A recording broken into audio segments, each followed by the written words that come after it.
Hi guys, I'm so excited for today's video because today we are going to be trying out the new palette from Natasha Denona, and as you can see I already have my look on, and the reason for that is because I just filmed this. I usually don't start my intros with the looks on, and I forgot to turn my microphone on yet again. I feel like this is the third time I've done this lately and I feel like such an idiot, but here we are. So I'm just going to this is going to be a much quicker video than anticipated because obviously I need to just use the footage that I have and not voiceover, but just kind of tell you what I did. But let's start off talking about the palette at least. But this is what the palette looks like. It is beautiful. When I first saw like people leaking this palette got leaked like a while back. I want to say it's probably been like 3 weeks or something now since like at least a lot of us have known about this palette, but a lot of people weren't sure if this was going to be a real palette or not. But I was over here like rooting for this to be like the first like all colorful palette that Natasha Denona has come out with because I love color and this palette is so up my alley. So today I will show you if this palette is a color lover's dream or if it's not living up to my expectations. But as you could probably see on my eyes, I mean, this is looking amazing and I love this look. I'm kind of obsessed if I'm being honest, and I don't use that word lightly, but so far I'm having a really good time with this and I'm excited to show you the look. But let me go ahead and show you some swatches first. So there are two of the cream to powders in here. It's the kind of dark teal and the very light blue teal, both of which I used in today's look. And I love that formula. I do have the Metropolis palette and it's one of my favorite palettes in my collection. And I love, love, love the cream to powders in that. I think that they perform so well and they're so easy to work with. As for the other formulas in this palette, there are some regular powder mattes as well as a lot of different shimmer formulas. There are some kind of more satiny shades, some metallic, some shimmers, just a little bit of everything like I said. And I think that the color story is just, for me as someone who loves color, very, very inspiring. I have seen some comments being like, I wouldn't know what to do with this palette, but then I'm kind of like, maybe this palette just isn't for you. Like, I feel like this is the kind of palette for people who like to be experimental with makeup and just who likes to have fun with makeup. And, you know, it's just not that serious, you know? This is just for someone who likes to play around and be colorful, and you know, sometimes maybe the look doesn't turn out that great because you've tried to combine colors that maybe don't go together, but that's kind of the charm about palettes like this. I feel like it's a challenge trying to like make it work and come up with something that looks cohesive but at the same time looks fun and it just works, you know? Like, I get really inspired by palettes like this and I really, really, really like this and I'm excited to do more looks. I'm definitely going to do a 3-look video with this, but let me go ahead and show you like how I created this look at least. So I did start by priming with my Natasha Denona eyeshadow base because it is my absolute favorite primer in my collection. I've been using this eyeshadow primer now for I don't even know, over a year, I want to say, pretty much exclusively. I've tried other primers, but they just haven't really worked out the way that I like my primers to work out. So I've just been using this one and it just works perfectly for the way that I like to do my makeup because I do like my shadows to really, really stick to my eye and be very nice and vibrant. And I feel like this primer really does that. And it also is so easy to blend on top of that it just quickly became my favorite primer of all time. So first off, I started off by taking the shade called Fun to Mommy. I don't know if that's how you say it. Fun to Mimey? I'm really not sure. I'm so sorry.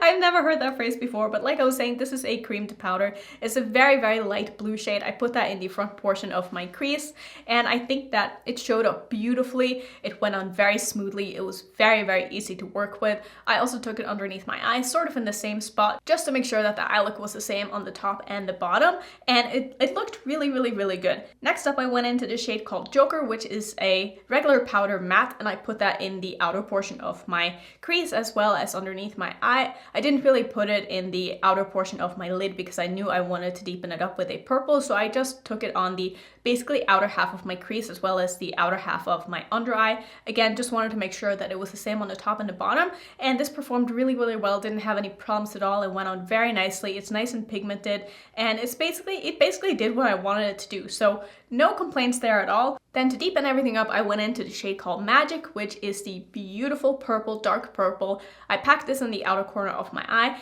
made sure it got really, really nice and pigmented and intense, and I didn't have any patchiness problems. It blended beautifully into that pink. I blended it basically halfway through my crease because I knew I wanted to deepen up the blue with the teal, so I made sure to leave a little bit of room there, and I also wanted to make sure that they didn't get like too blended together, so I was kind of precise with where I wanted to put it. And then I went in with the dark teal. Like I said, this was one of the cream to powders, worked beautifully, super nice and pigmented. I did find that it had sort of a little bit of a sheen to it, but without being as much of a sheen as a satin or a shimmer. But it just made it really, really easy to work with, and I'm super excited to play more with this color in the other looks that I plan on doing, like obviously after this video.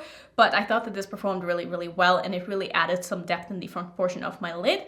Next up, I wanted to use some shimmers, obviously, because shimmers, who doesn't like a good shimmer? So I first took some of my NYX glitter primer, because I always put down a glitter primer for my shimmer shadows, because I really, really like my shimmers to be like as intense, as popping as they possibly can.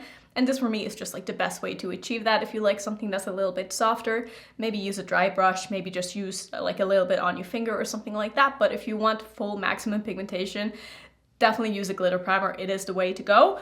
First up, I took the shade called Snow Cone, which is a stunning icy blue shimmer. Such a pretty shade. I put that all over the front portion of my lid, basically a little bit over halfway through, because I knew I was going to go in with the pink shimmer after and sort of layer that back over. So I wanted to have a pretty good like base layer of that color down. And I love how this color looks. Like, this is my kind of shimmer. It's very nice and foiled. It's very opaque. It's not thick at all, but it looks very, very nice and shiny on the lid, and I love it. Then for the outer portion of my lid, I went into the pink shade called Razzle Dazzle, which again, such a cool color. Like, I love the way that she combined the shimmers and the mattes in this. I think that she did a really good job just kind of thinking about like what's going to go together, what's going to blend nicely in together and all that, because sometimes with brands, they don't really think about that too much. It seems like they just go with like, I want an orange, but don't think about why they want that orange to be a shimmer or a matte. Does that make sense? Like, I don't know, but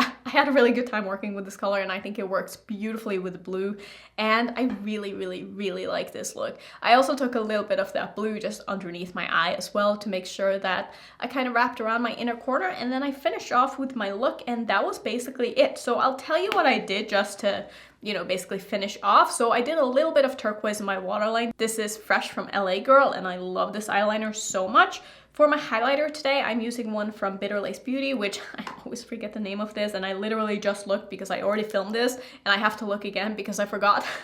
But this is one of the Kaleidoscope Glow highlighters. It's in the shade Luster.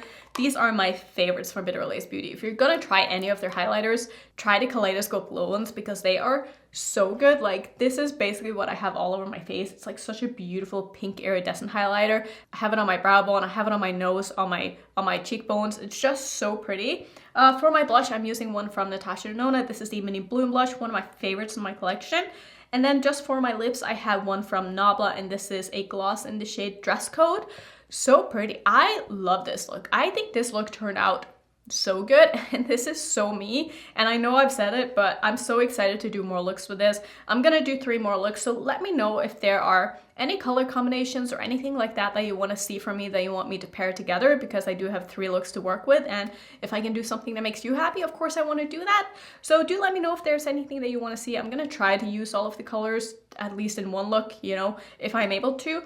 But yeah, if there's anything that you especially want to see, do let me know, and I can probably do that. I am sorry that this ended up being a voiceover, and I am sorry that I suck lately. I will try to get my shit together, but sometimes it's just hard. Technology is just hard. It's not my friend. But that's basically gonna be it for this first impression video. I hope it was somewhat enjoyable, at least, even though it didn't end up being the way that I thought it would be, but here we are. So thank you so much for watching as always. If you want to see another first impression video that's pretty recent, you can click on this one. And if you're new, don't forget to subscribe, and I will see you in my next video. Bye.